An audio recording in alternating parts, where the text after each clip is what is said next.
Ahora, vamos a definir qué son los ataques de ansiedad. En sí, un momento de ataque de ansiedad es un momento en el que sentimos una intensa ansiedad, miedo o malestar. O sea, no es una ansiedad leve, es una ansiedad muy fuerte, muy intensa, que puede tomar alguna de las siguientes formas, como dificultad para respirar, adormecimiento o hormigueo de una parte del cuerpo, mareos, palpitaciones, sudoración, temblores, pensamientos catastróficos del futuro, así como me va a dar una enfermedad o me va a dar un infarto, ¿no? Como decía también, y conductas de evitación que tienen el propósito de evitar que eso ocurra, ¿no? Que así es como se ve un ataque de ansiedad normalmente, ¿no? Entre otras cosas. Ahora, ¿por qué surgen? ¿Cómo surgen? ¿Por qué sucedió esto en primer lugar? ¿No? Normalmente, en resumidas cuentas, son tres cosas que pueden originar un ataque de pánico. El haber tenido una experiencia de peligro en el pasado, con alguna persona, circunstancia o evento. Vamos a poner ejemplos diferentes. O, por ejemplo, tal vez a mí me asaltaron en el camión, en el pecero, y ahora me da ansiedad subirme al transporte público, ¿no? Y ahora cada vez que yo veo un camión, pues me da ansiedad y evito subirme, ¿no? También algo que pasa es que aprendemos a identificar las características de esa cosa, persona o circunstancia que nos produjo ese miedo o ese peligro y reaccionamos con ansiedad a las cosas que se le parecen. De hecho, esto a mí me pasó una vez cuando a mí me asaltaron en la secundaria y yo era chico, chiquito, tenía unos 12 años, algo así, y me asaltaron otros niños con ciertas características físicas y de ropa. Y un día cuando iba caminando en la calle vi a un niño más chiquito que yo con ciertas características parecidas y sentí ansiedad, ¿no? Y pues esto ocurre, ¿no? Hasta aprendemos a identificar qué es peligroso y nuestro cuerpo reacciona con una conducta de quererlo evitar, ¿no? También el origen pueden ser pensamientos acerca del futuro catastrófico, así de algo me puede pasar, o como les decía, procesos orgánicos, como puede ser algún problema de la tiroides, por ejemplo, el hipotiroidismo puede producir depresión, ansiedad, el síndrome premenstrual también puede alterar el estado de ánimo, al alterar las hormonas, por ejemplo. Los medicamentos también pueden hacerlo para mal o para bien, ¿no? El alcohol, las drogas, etcétera. La comida incluso nos puede alterar el estado de ánimo, como el café, por ejemplo, también es un ejemplo obvio. Entonces, la interacción del cuerpo y el ambiente externo e interno, incluyendo los pensamientos y emociones, todo esto puede interactuar para generar un ataque de pánico. ¿Me explico? Ese es el origen. Ahora, por ejemplo, aquí en el ejemplo que les di del pecero, yo asocio o junto o hilo en mi mente que una circunstancia, un suceso o sensación puede asociarse o ser equivalente a peligro. ¿Sí me explico? Entonces, a partir de ahí se establece la relación de ansiedad. Y luego, cuando yo me la encuentro en la calle o en la vida, surge una circunstancia parecida, es detonado por esas parecidas circunstancias, ¿no?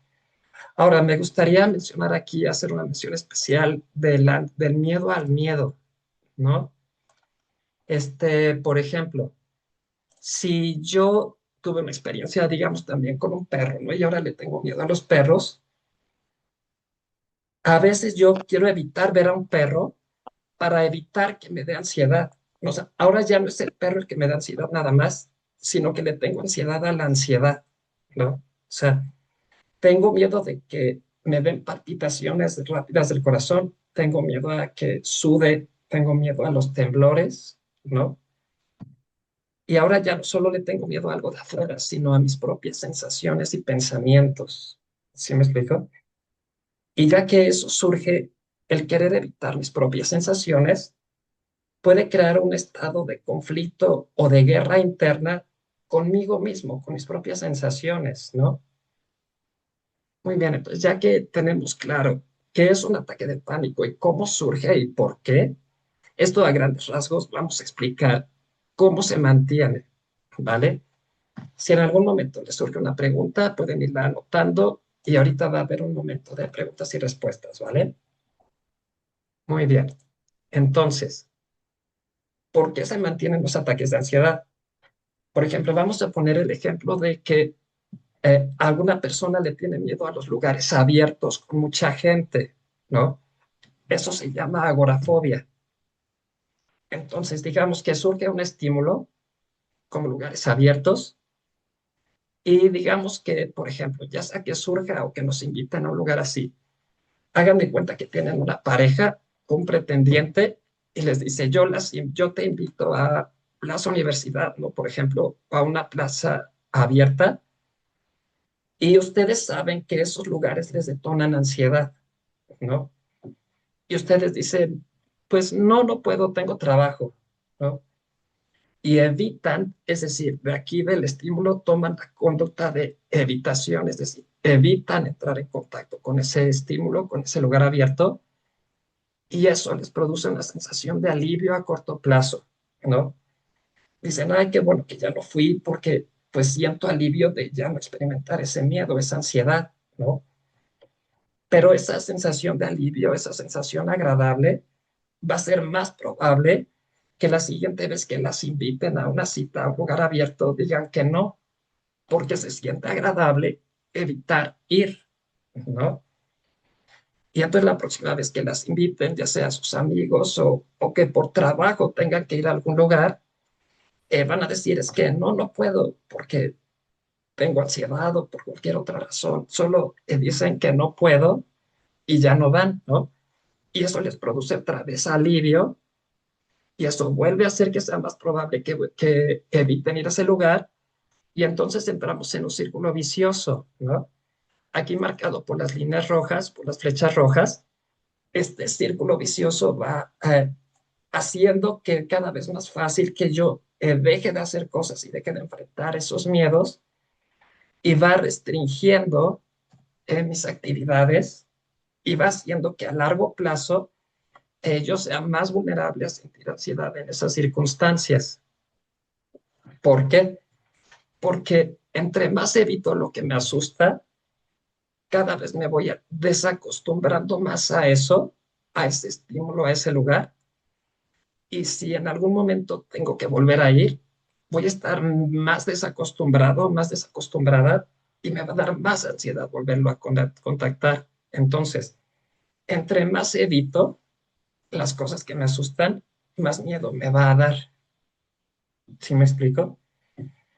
Y el hecho de que no aceptemos, por ejemplo, ir a esa cita, va restringiendo cada vez más mis actividades y eso puede afectar mis áreas de vida en muchas formas, ¿no? Por ejemplo, incluso podría perder amistades, perder a mi pareja porque nunca salgo de casa o incluso perder trabajo o la escuela, ¿no? Entonces, nada de esto es conveniente o sano para la persona, este círculo vicioso de evitación. Y en algunas circunstancias sí hay que reconocer que la ansiedad nos puede proteger, porque pongamos, por ejemplo, a un perro que sí es peligroso, que sabemos que está en una cuadra ahí doblando la esquina y que si nos acercamos definitivamente nos va a perseguir y morder, pues la ansiedad sí nos protege y nos dice, pues no pases por ahí, ¿no? Y eso es sano, eso nos protege y es adaptativo. El problema es cuando surge en circunstancias que realmente no son peligrosas y realmente llega a limitar muchísimo nuestra vida y nos hace sufrir más, ¿no? Muy bien.